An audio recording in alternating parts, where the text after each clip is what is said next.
Okay, I have these 5 adhesive linings that I am going to use on the back of ceramic tiles to mask off epoxy overdrips. And I'm going to compare them side by side to see which ones work best. So here is the lineup. I have this Duck Brand Clear Easy Liner. This was purchased at Walmart. It's like $6 for a big roll. So you get quite a bit of it, and it's pretty strong. So I'm hoping that strength will work to our advantage. And the second one I have is also Duck Brand Easy Liner. This is a removable, and it's just a solid color. It's like for shelf lining and such. The next one I have is from the Dollar Tree, this quick cover. It's used a lot for transfer tape with the Cricut, but this is just a clear, transparent. The next one is also from Dollar Tree, this vinyl paper, the permanent, and the vinyl paper removable. These are both 4 feet that you get for $1 or $1.25 now at the Dollar Tree. So to apply these, you're simply just going to pull back the backing and lay your tile on it, and then I am just trimming away the extra right up along the edge with an X-Acto knife. I found that's the best way to apply this. I was cutting it out on the Cricut and then trying to line it up exactly, but it never got exactly, and then there was an edge that caught the epoxy, and so this really is the best way to just get it right up to the edge, and it's so easy and so much quicker. So I'm lining these so I know which is which, and I've got several that I'm working on, but I'm only going to apply it to 5 for this experiment.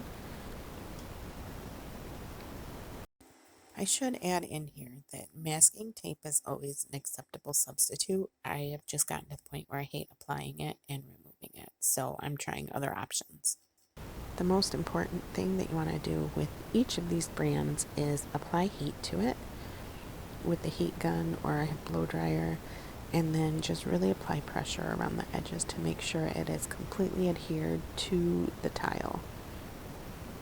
So there I applied, and I do this one at a time because you want to apply the pressure while it's hot. You're going to take this, you can use just your fingers if you don't have this squeegee thing, but just press it down really good along all the edges. The middle isn't as important, but I always do it just because.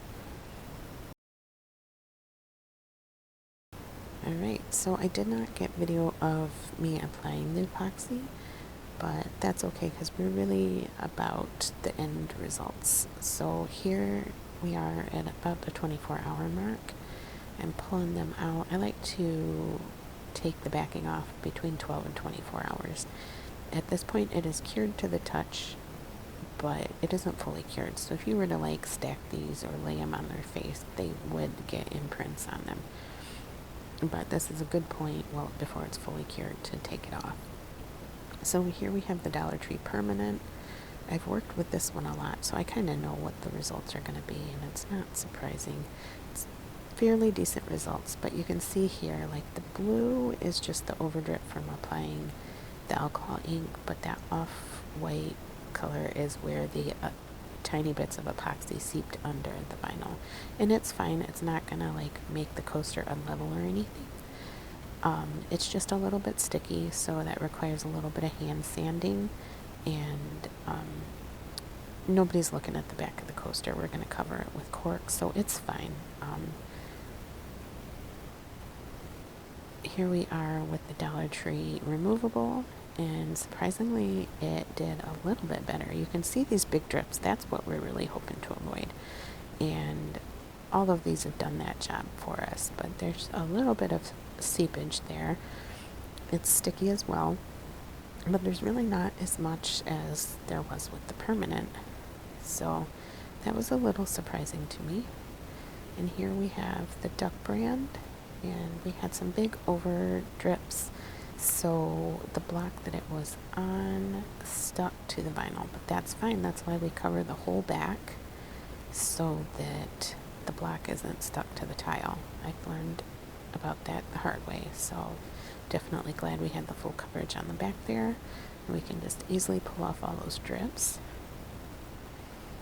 And the Duck brand definitely had more seepage. Here you can see there's just a little bit there, and it's pretty even all across the bottom of the Duck brand one. Still fine, still usable, but definitely not the best.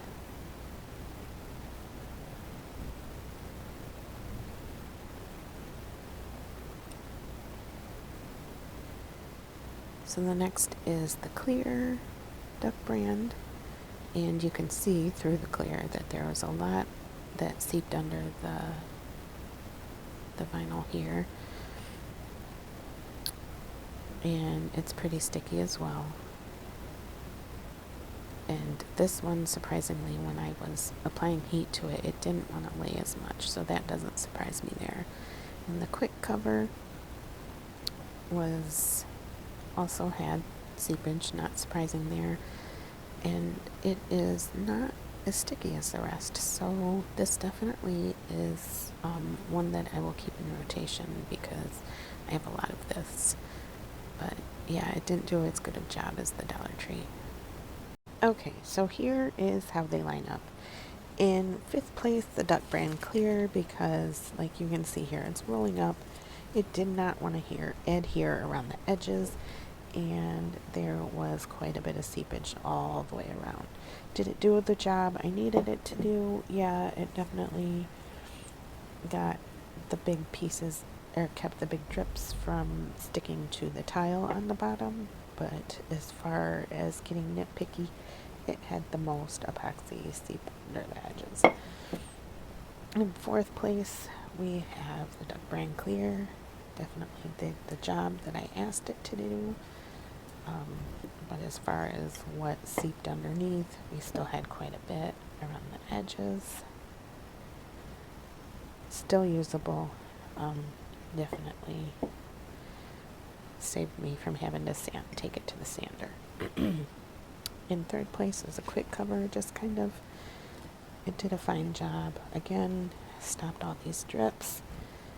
It had less seepage, but still it pretty much almost all the way around had something that came underneath. So not as great, but still okay.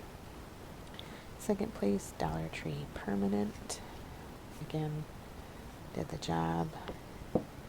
Had some seepage almost all the way around, but then like totally adhered to that side. And first place was the Dollar Tree Removable. We have some spots that just had nothing come under the edges, which is amazing. And so yeah, definitely the winner here, which was very surprising. I really thought it was going to be one of the Duck brands that won, because they're kind of a higher end adhesive. So definitely surprised there. Thing I will add is that these all definitely did the job that I needed them to do. None of them are out of contention. Like if you have any of these in your craft room, they'll all work for this job. I am getting nitpicky because I am doing epoxy on the back of these glass things from Dollar Tree, and so when it seeps under, there's a lot of scraping and picking that I need to do because it's clear and it's see-through and it's not covered with cork on the back. So going forward, I think I will be trying the Dollar Tree removable on the back of these and see how it works.